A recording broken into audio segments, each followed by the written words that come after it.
Girlfriend was at her lowest, I broke up with her. Years later, after she found success and fame, she used every means possible to marry me. Everyone said I was her one true love, her most treasured husband. But in reality, every night she brought a different man home, shattering my heart and turning me into a laughingstock. I never fought back. I never cried or argued. I simply moved into the study, quietly staying out of her way. She hated that. One night, furious, she kissed me roughly and whispered, "Aren't you jealous?" What she didn't know was that I was sick. While she spent each day trying to hurt me, I was silently counting down how many days I had left to live. In the 3rd year of our marriage, my wife, Claire, started keeping a young, handsome college student. His name was Ryan. He was tall, good-looking, and exactly Claire's type. She kept him around for over 6 months, longer than any of the others. My friends warned me to be careful. They said Claire seemed genuinely attached to Ryan. The first time I met him was on my birthday. That morning, I'd woken up with a nosebleed that wouldn't stop. At the hospital, the doctor told me I probably wouldn't live past spring next year. I nodded calmly and said, "That's fine." I wasn't afraid of dying, I just didn't want it to hurt. There was an expensive medication that could ease the pain, but I didn't have enough money to afford it. So, I went to Claire's office to ask for help. That's where I ran into Ryan. He had just graduated and was working as Claire's assistant.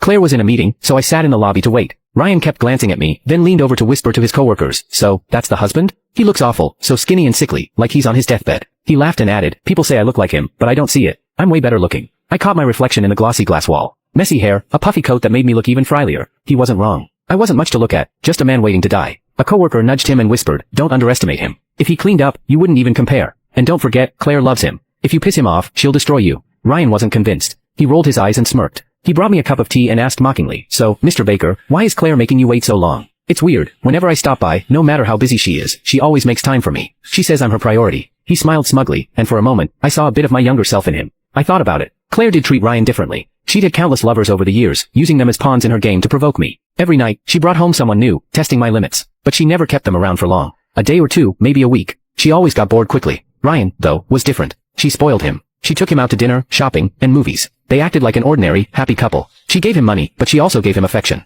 I looked at him and smiled gently. "If you're so important to her, why settle for being her dirty little secret? You should convince her to divorce me and marry you instead." Ryan's expression darkened instantly. He glared at me, his voice shaking with anger. "You're the one who's useless here. You're nothing but a kept man. You only got to her first. But now? You're old, you're ugly. What could you possibly offer her?" His coworker hurried over, pulling him away, clearly worried I'd be upset. But I wasn't. I'd promised myself long ago that I wouldn't get angry because of Claire. I wouldn't feel sad because of her. And I definitely wouldn't stoop to competing with her lovers. She wasn't worth it. Ryan was pulled back by a coworker, but he lost his balance, fell to the ground, and shattered the teacup in his hand. Blood poured from the deep cut on his palm, pooling on the floor. Through the glass of the conference room, Claire saw what had happened. Under the watchful eyes of everyone, she threw down her papers, pushed the door open, and hurried over to Ryan. She grabbed his hand with visible distress, frowning as she examined his injury. Her voice was cold as she asked, "Who did this to him?" The coworker who had tried to help Ryan stepped back in fear, their face pale. I let out a dry laugh. It was me. And honestly, he deserved it. Ryan gritted his teeth and glared at me, then shouted, "Yeah, I deserved it. I fell for someone I shouldn't have."